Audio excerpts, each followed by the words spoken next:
All right. Welcome, everybody, to an episode, not really an episode, but kind of a deep dive into Tartaria.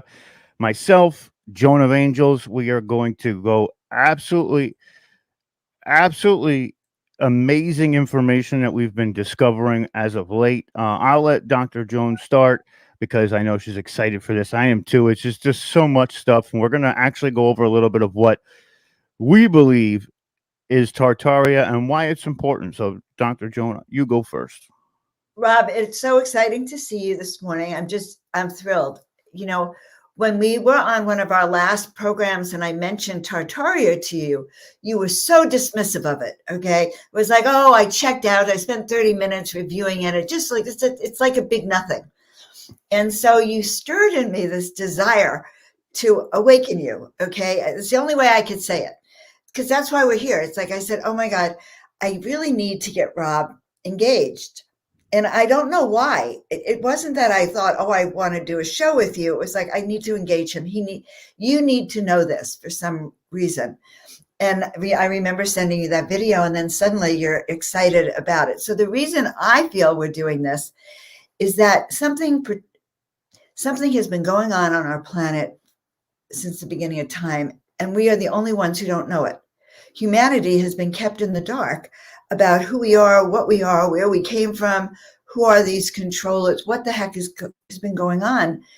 And I know, having been a therapist and a consultant and a coach, a psychic, that people go crazy when they don't know their history, when they're not connected, when there's so many secrets that at some point it overwhelms them.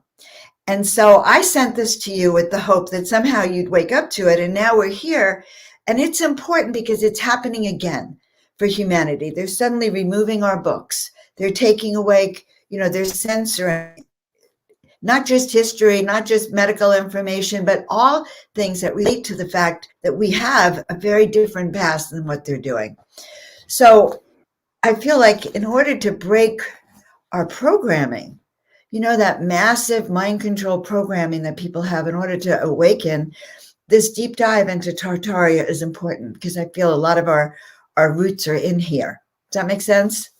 Absolutely, and you're right. At first I was a bit skeptical of it because I had looked into Tartaria, but I always talk about thresholds and how when something becomes engaged or you hear something specific in there, it tends you to want to go deeper. And I'm so glad I did too because I had looked into it before and I did do a presentation on it, and I knew that there was kind of something more to it, but I couldn't get my fingers around it. And you sent me that video, and it did kind of like I saw a lot of what I believe to be truths in that video. And I always say on my shows too that if you don't know where you come from, whether man or woman, you're a person lost. And we Yeah. see that, we have a lot of this with Atlantis and Lemuria and these societies and these civilizations that are just lost in time and they're just gone, right? And I felt like after watching that video that this is another one of those cases, but I believe that this is a lot. It spans a lot longer than some of those other, than we know about. But we can actually get our fingers around the evidence that this was exactly what we think it is. And I've found once I dived in so much information that right off the bat I sent you a few things, and then keep looking further and further, and I'm finding connections to Britain, Scandinavia, Ireland, Egypt, the Mongols. I mean, I'm finding that this was a civilization that spanned the entire world. There was cells everywhere. There were cities from North America all the way over to Asia, to Africa, and possibly Antarctica.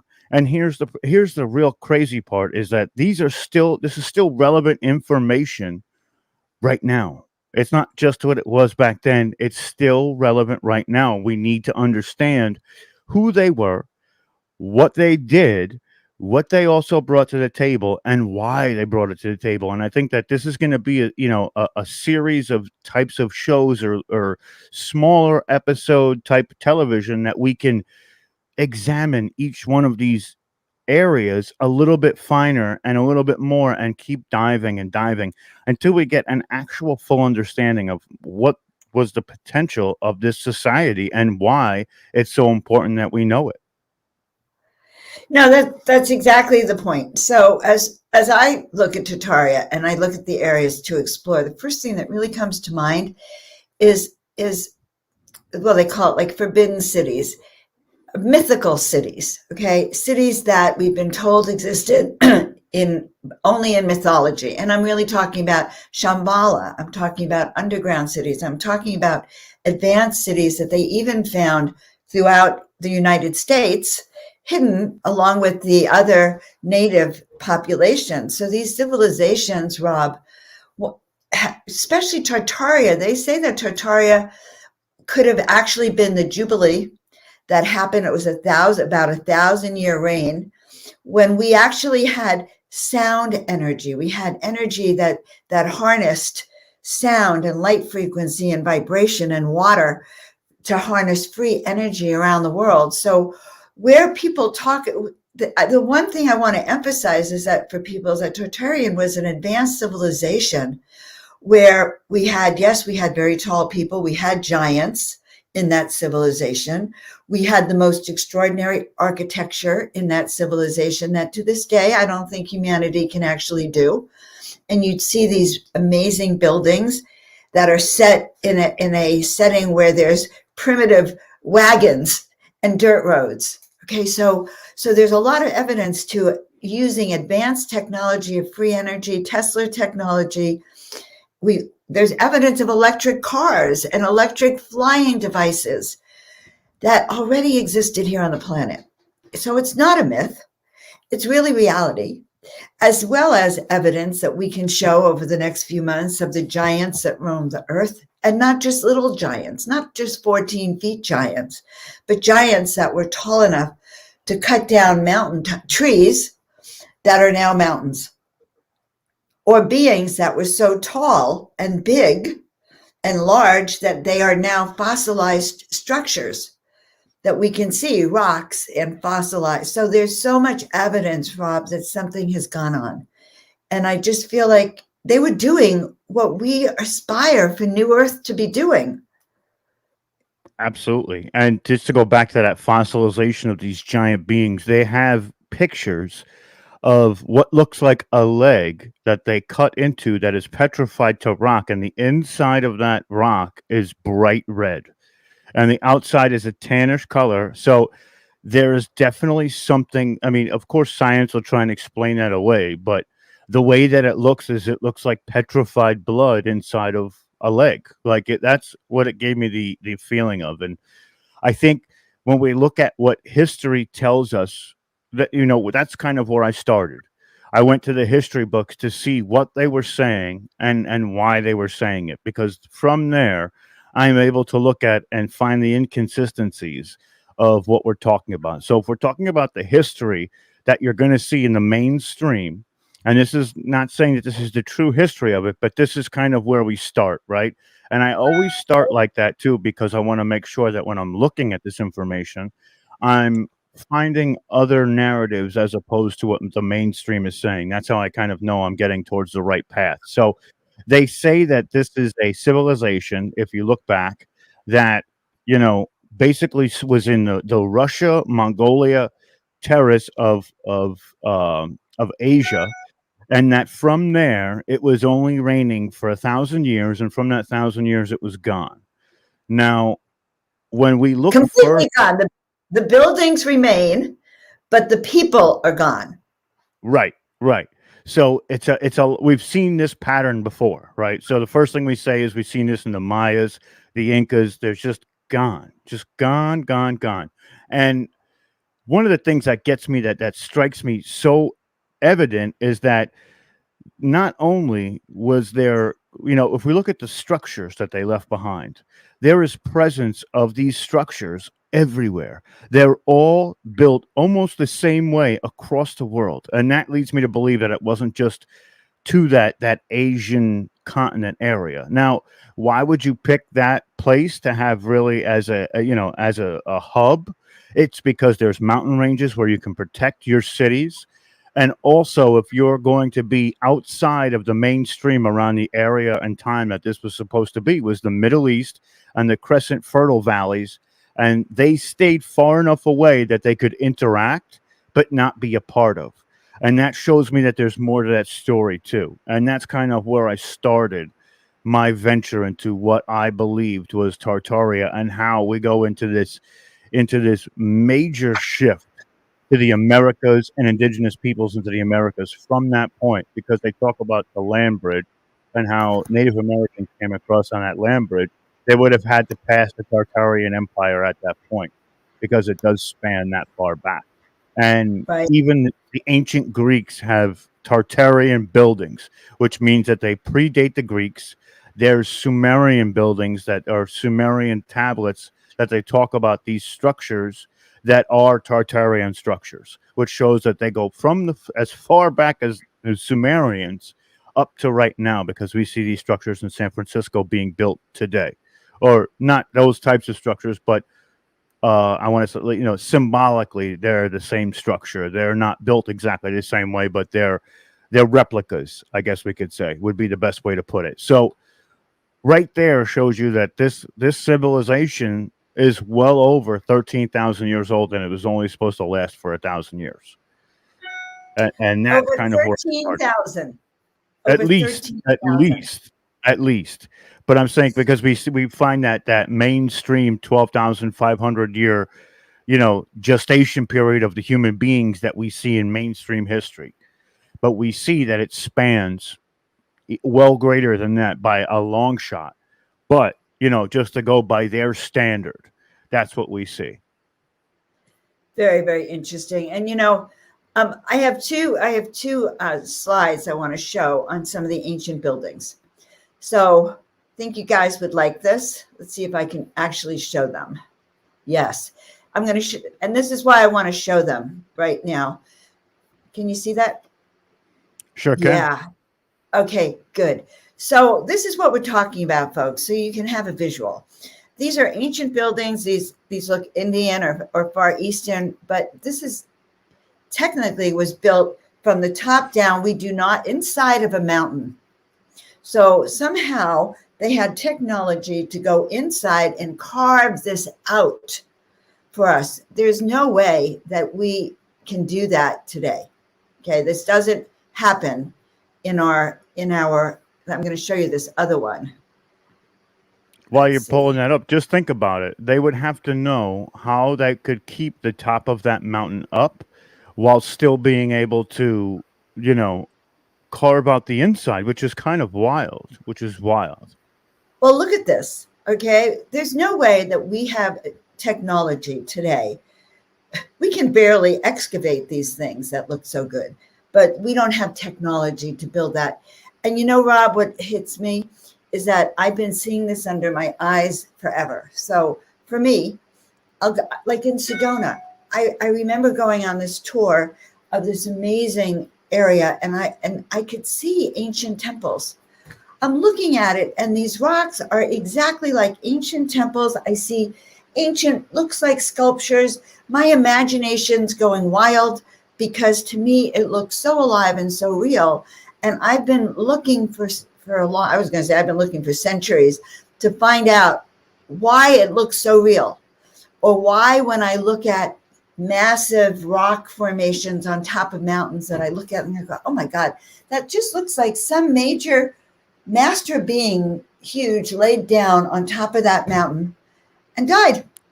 I think I know Lord exactly what knows. you're talking about. On the side like this, right? It's kind of like on a upward slant, and it looks like he's curled up in almost a fetal position and just laid down.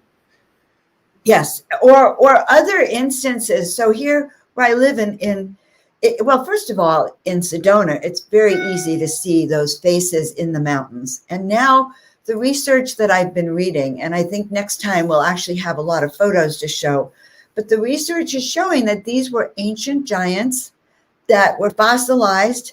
They even have ancient mermaids. Okay, I have seen photographs. Apparently, when you look at the earth from above, you can see the truth. And I have come across fossilized mermaids in the water, fossilized elephants that were massive. Now, we're not talking about the size we have today, because we know, we can even see it in the Bible, that humanity became shorter and shorter. Lived less years, and they actually became shorter till they're our height, but they used to be much taller, and so tall, I mean, huge, that when they cut down a tree, it became a mountain. So it's very fascinating to me. But they found all these animals that are also fossilized, that are fossilized insects, fossilized mammals. So there's so much more going on, and I think that this is a good way to start to expose it.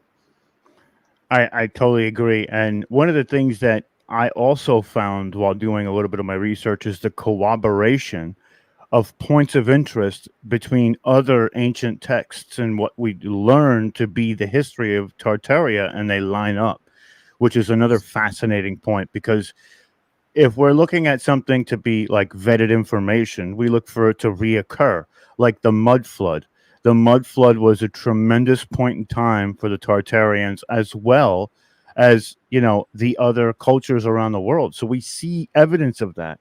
And we see evidence of that with these other cultures as well. And it ends up becoming this picture. And one of the things that I also find to be extremely red flag is the CIA was positioned and told through declassified documents to destroy any evidence of Tartar or Tartarian Empire that they had on hand. That to me is one of the most compelling pieces of evidence, because what do we know as of right now? We know that Tartaria was worldwide. It was not just a Yes. culture, it was worldwide. We know Tartaria was technologically advanced. Yes, by their buildings and what we see them carving out in mountains. We know that Tartarians were spiritually advanced. We know that too, right? We know that they lived longer and were bigger than we are now. Yes. So that's 5 issues that we can corroborate across the board, which means that there is there's a deep dive into every area. And I love how we're kind of just prefacing what we're going to be doing now, because when we go into free energy, it's going to be a whole lot of information. We don't want to overburden you with all these aspects right now. When we go into what types of peoples or the cultural aspects, that's going to be a lot of information. When we start talking about the world fairs and how they started to surface at the world fairs, the Tartarians were coming out, or the ancestral lineage of the Tartarians, and talking and giving everybody this information. It's going to be a lot of information. And we also know about in a place in Appalachia where there was this group of people who lived in the mountains. Their name is always on the tip of my tongue, but I can't remember it at this time. They have direct lineage to these people too, because of what they believed. We also can go into the esoteric symbolism of what Tartaria was: the eagle, the dragon, the owl, the flags, why they were meant to be those flags. They all, across the entire board, every flag was yellow. What does that symbolize? Why would they put that up there? And at that time, not a lot of countries were using yellow as their banner flag. So there's a lot of mysteries to tackle.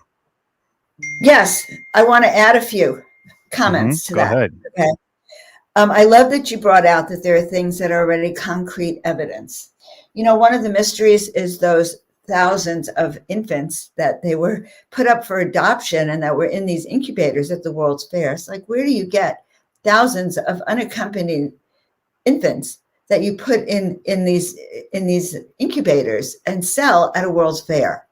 So already, and we also have evidence of up to 1 million or possibly more orphans throughout Europe and the United States that were literally sold as slave labor across the world. And it's interesting. I have a lot of friends whose parents were adopted. And that's kind of my generation. My parents were born in the early 1900s.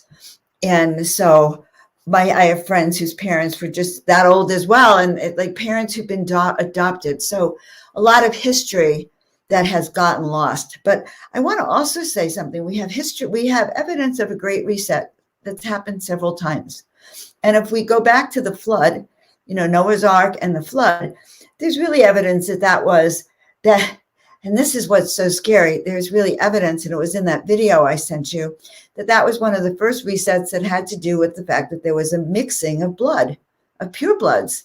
You know, there was a mixing of the bloods between the Anunnaki gods and the humans, and they gave birth to giants. They gave birth to beings that had these other genetics in it. But there's just history that once the gods, like beings, mated with humanity, they actually had now impure blood. And that was one of the reasons for the reset at that time. That Enki or Enlil, I think it was Enlil, who said we have to destroy humanity. But they're doing it again now. They don't call it that, but they're doing it again now. We're in the middle of another global reset.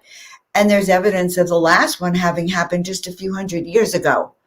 So very important to be alert to and starting to identify, well, if we're not killing ourselves, who is? What is going on? What do we know about these controllers, as Erwanon calls them? I don't quite know how to pronounce his name, but, you know, and it's because it's happening now.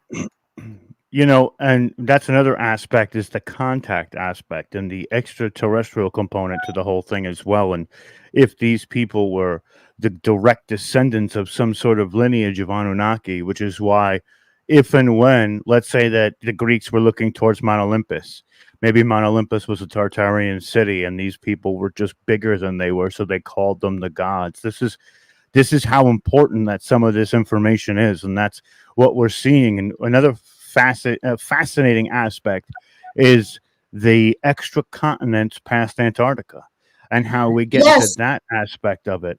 And you know, the ice wall, and is the potentiality of the Earth being flat, and all of this is categorized in Tartarian information, and that's what we mean by this. This is such a component of history, and it's so important that we divulge into all of these aspects, because we're not going to sit here and tell you what to think or what it is.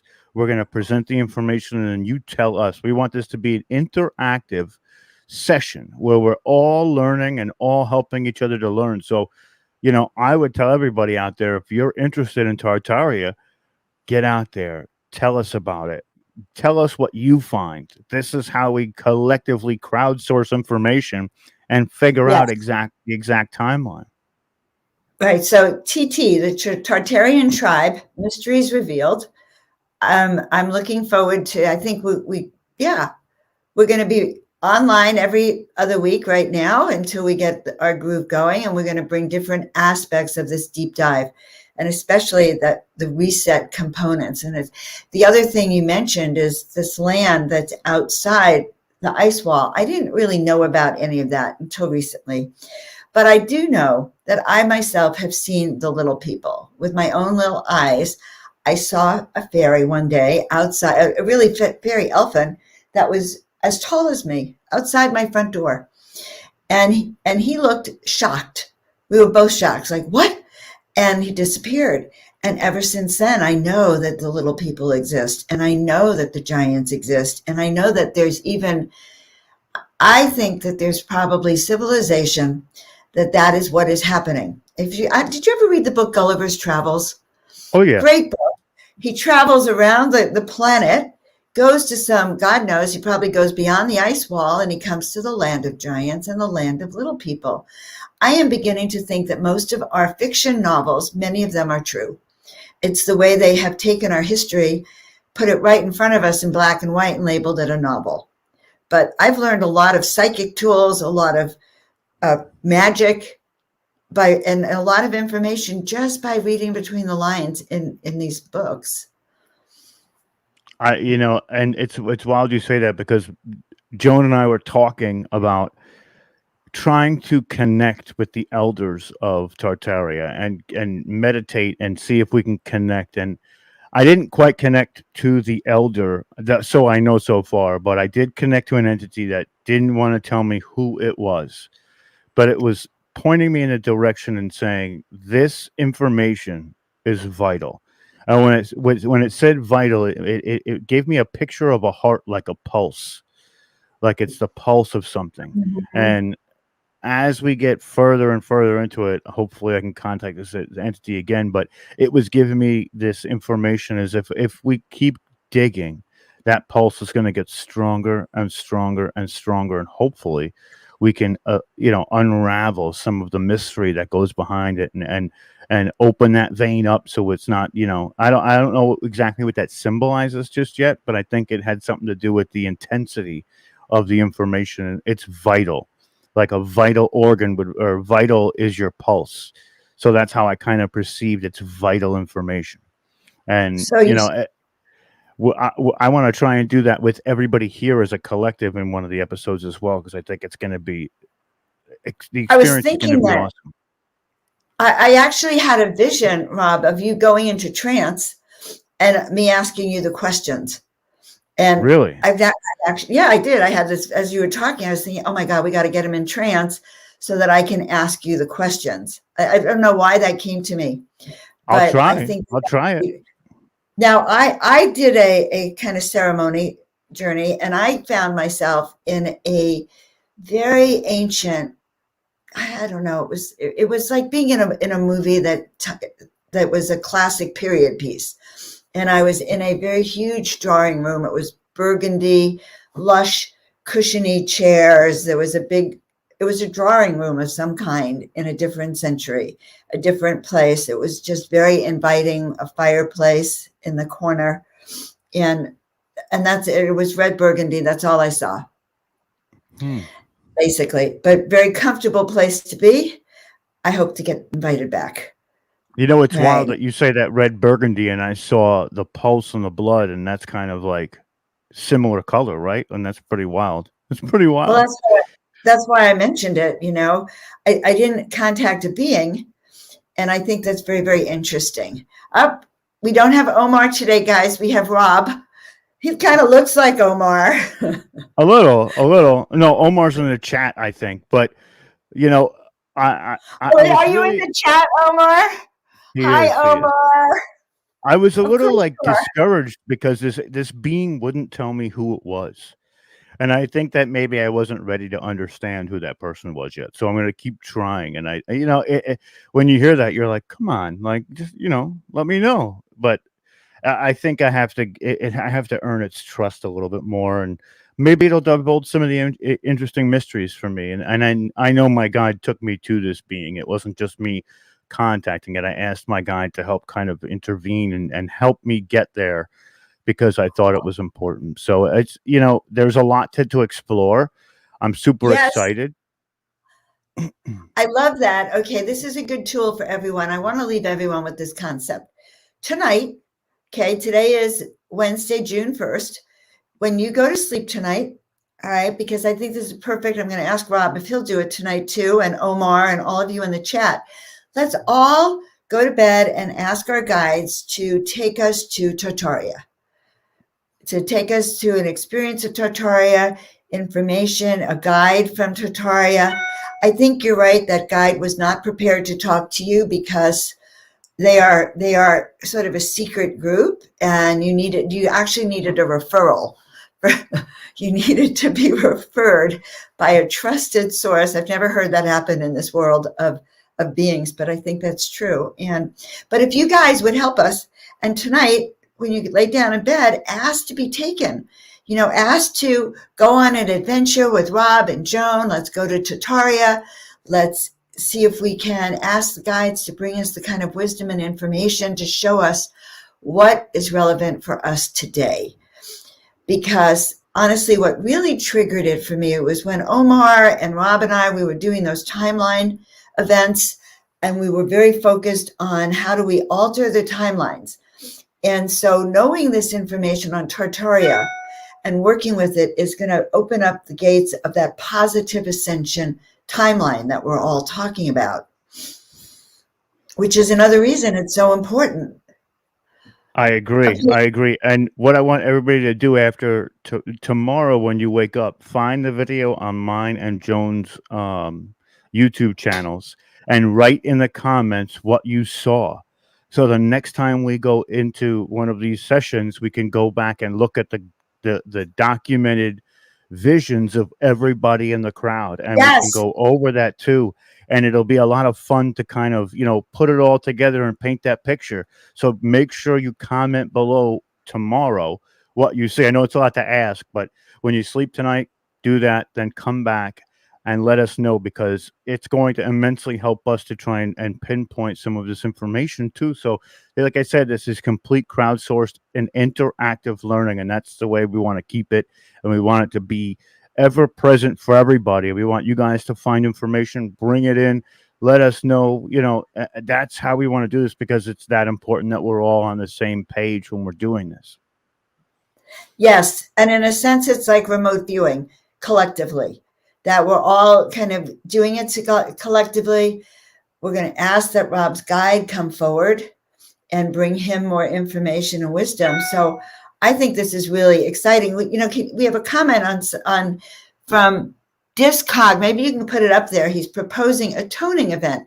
I kind of like that as an idea, that we can actually tone collectively before we go to bed as well. And I found in a plant medicine ceremony I did where I got lost, Rob, I actually toned. And as I toned, I found myself traveling across the galaxy. That's So incredible. I mean, it's very effective. So toning in the cathedrals and the capital would be good. Not all of us are having access to head to those, but what if we tone tonight collectively when we go to bed? You can tone AEIOU a couple of times, eyes closed, vision, going on a trip, meeting Joan and Rob off in the great beyond. I love that too, because Tartaria. that's one of the ways that they probably used their initiative to create those mountain carvings, and using different frequencies and tones to manipulate rock and things like that. That's how advanced these cultures were. So we're sort of following in their footsteps when we do that. Mhm. We're trying to So, maneuver the atmosphere in that way. well, we are. Oh, it's so funny. So Omar has some great questions there. We're going to answer right now, Omar. But I want to say something. One of the pictures from the World's Fairs, there's a lot of pictures that show someone talking to dead people. They had these machines that somehow they were able to not just get the sound of people who had departed, but their faces would come into these. It's very Harry Potter-ish. Okay, all the magic that you would see, they could bring these beings in. Omar, the mud floods are definitely an example of Tartaria. It's an example of the rains that came, the flooding that happened, that then raised the ground around the buildings 5, 10, even 10 feet, so that the windows and the doors were cut off. So there's evidence of these mud floods across our country in every major city. I mean, everywhere except new cities. I want to put up the advertisement thumbnail for this, which shows the mud flood aspect, where there is a complete civilization under the ground where you'll only see that top layer of it. And Right. when we look in mainstream history books, the mud flood, they say, and quotation fingers with that, was at a few hundred years towards the end of the empire of the Tartarian Empire in Asia. That's what they say is where it kind of resides. But we know that was just a hub for this type of culture and this civilization. So while one person, or not one person, one city may have been flooded in that way, not all were, which means that might be a little lost, and there needs to be some archaeological digs in those areas to go deeper down. But that's not for us to decide, because we're not archaeologists. But it would be nice, that's for sure. Yes, and so I think we really have to look at that. That's one of the things to look at. And well, what happened to Tartaria? That's a process, Omar and Watchers Talk. What happened to Tartaria was a series of attacks on the civilization, literally physical attacks from other civilizations, as well as the mud floods, as well as the complete arrest for Tartarians as political dissidents or mentally insane, put into the hundreds of amazing, beautiful, repurposed buildings from Tartaria that became repurposed as mental institutions. So we have a history of having the largest, most exquisite buildings housing thousands and thousands and thousands of political slash prisoners who disagreed with what was going on. We understand that now in today's terms because what are they planning to do with quarantine camps? So political prisoners. So they were able to wipe out the history of a complete civilization, wipe it out, destroy it. Omar, they changed the buildings so that the buildings then begin to look like churches. The buildings look like office buildings. They look like administration buildings. They've taken the beauty and all those pieces that connect to free energy away. So that's a short version of it, but it didn't happen overnight. It was a series, just like this reset for us is happening over a period of time, guys. If you look up and you see the chemtrails, okay, and there's estimates that we're going to run out of like oxygen, the sun, we won't have enough sun for our plants to grow. So that's been happening for what, 50 years, 60 years. It's a process of somehow gradually wiping us out slowly but steadily and educating us so we think it's the best thing that's happened to us.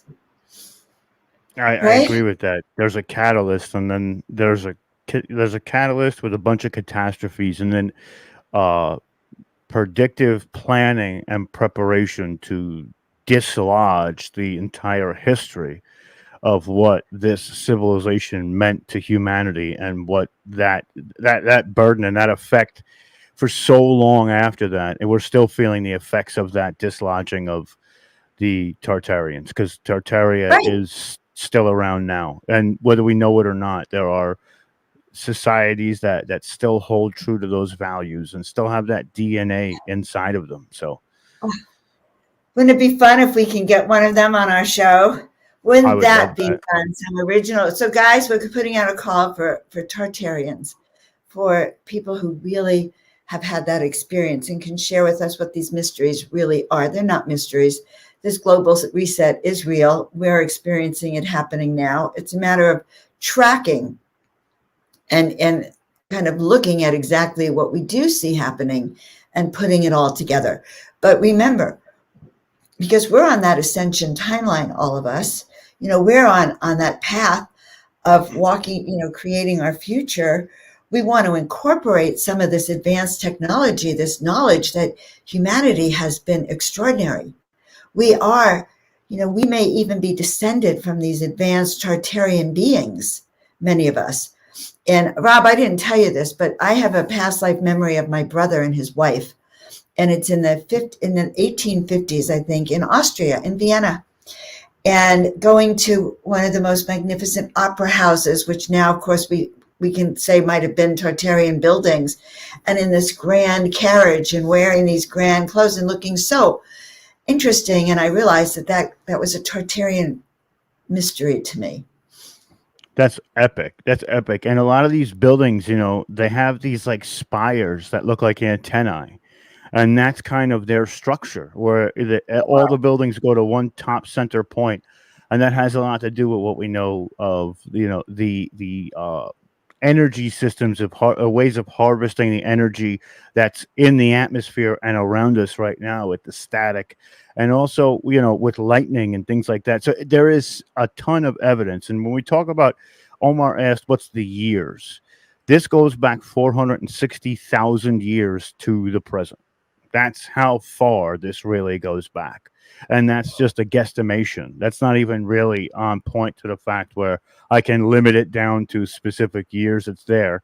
But I'm saying it's been about 460,000 years. Well, see, I didn't know that.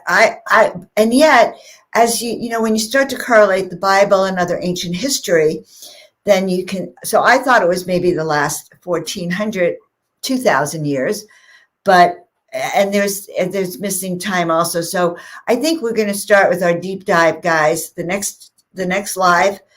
Let us know your questions, your results, and of your own inner work, and we're going to pick it up there. Yeah, that's going to be it. We're going to try and keep it to a half hour so they're a little bit more digestible instead of hours long. even though, we want to get the information out. I'm gonna try and prepare sort of like a presentation style for the next one, so we can kind of go over all aspects of it. And of course, Dr. Joan will be helping me with that whole thing and putting it all together. This is going to be so epic, and I'm so excited for this. And it's just, there's so much information that Yeah. if we sat down and did it all in one shot, this would be a 12 It'd be hour. overwhelming. Yeah, I mean, we We're wouldn't get it teasing all them. out. We're teasing them. And Rob, guys, if I could tell you how uninterested he was, In the and this beginning, is yeah. so exciting. You can, I put a little carrot in front of Rob because I just knew that this would grab. I couldn't believe it didn't grab him yet. So guys, we love you all. Rob, this is really exciting. I'm looking forward to, I think we should have a meeting before we go live. Absolutely. Next time, let's look at what we're going to present. And I also really do like that idea. Maybe we could do it as a remote viewing session. And when we get into that, let's go to using our metaphysical tools, our super consciousness tools to get confirmation and know more. So if you're game, share this out with everyone. By the way, there's lots of places to share out stuff on Tartaria with all your friends. We really appreciate it. And also subscribe, and share both of our channels, please. Yes. Right? Awesome. So, that's going to be it for us this time. Keep an eye out. In 2 weeks' time, we'll have the next episode that's going to come out, and it's going to blow your mind, just like what we talked about today. So we'll see you guys next time. Over and out.